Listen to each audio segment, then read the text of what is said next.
Thank you, Mr. Chair, and thanks to the witnesses for participating today. It is an important hearing. Congress has resorted, obviously, to some unprecedented policies to help small businesses and their employees get through this pandemic. And we charged a very small agency with standing up massive relief programs and providing hundreds of billions of dollars in aid. And for the most part, these relief programs, and particularly the Paycheck Protection Program, were very, very successful. And in the state of Iowa, we know that the Paycheck Protection Program and several others saved hundreds of thousands of jobs. However, there have been a number of problems as outlined by my colleagues, including, just as the ranking member said, the Planned Parenthood affiliates that violated SBA's affiliation rules to receive the Paycheck Protection Program. And this is unacceptable, and we do expect that SBA will hold Planned Parenthood and those affiliates accountable. And I am so grateful to have the opportunity to discuss some of these programs today. And a number of the questions I had have actually been asked by other members, but I'd like to underscore some of what has already been brought up. I know that we are working to prevent fraud. SBA is very intent upon that. We've heard from many Iowans that were eligible to receive a second round of PPP, but they've been unable to receive those funds because of the hold codes that have been placed against their loan. And in your testimony, Mr. Kelly, you said that there were approximately 190,000 loans with outstanding hold codes. And what is being done right now to resolve those hold codes? And maybe you could explain at what rate this number has been declining just in recent weeks. Sure, thank you for the question. The hold codes themselves are not, first off, dispositive of ineligibility, nor are they dispositive of fraud, waste, and abuse.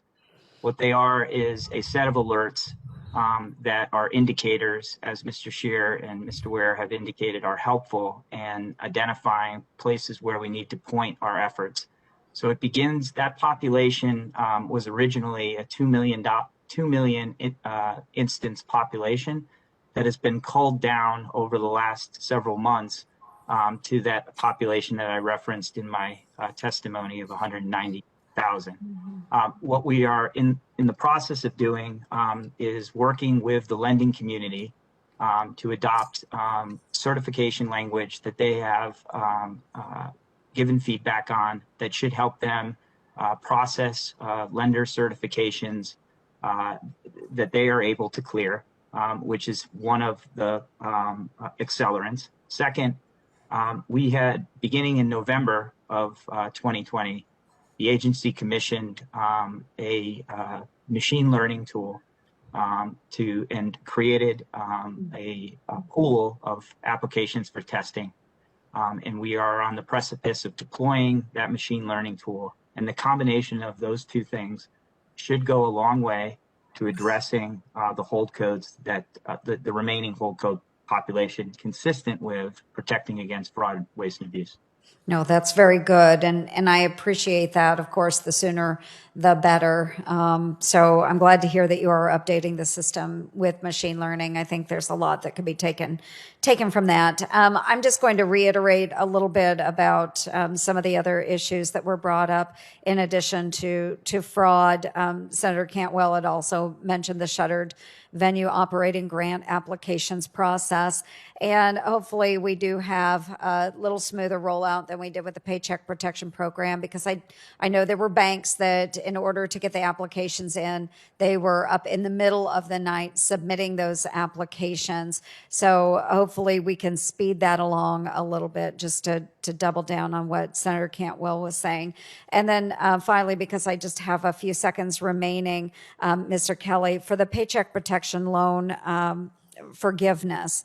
I've heard from a number of Iowa universities and rural hospitals who received the PPP loans, and they have been waiting quite a while for their forgiveness.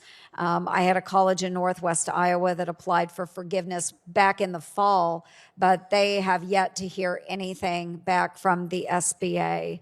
If they don't get their loan forgiven by April 15th, then they will be forced to change their annual audit numbers, and that likely will impact their Department of Education financial ratings. So this is an issue. I appreciate the fact that SBA is scrutinizing the larger loans, but certainly we need to make sure we're getting what loans are forgivable forgiven in a timely manner. So can you just very briefly provide us with a quick update on the process and timing for the forgiveness of those larger loans? Yes. So beginning last week, we deployed a tiered sampling clearance process. So there's a sampling population that is going to be part of our improper payments process that you begin after 12 months. And that sampling population was creating a one-size-fits-all between the smallest loans and the largest loans.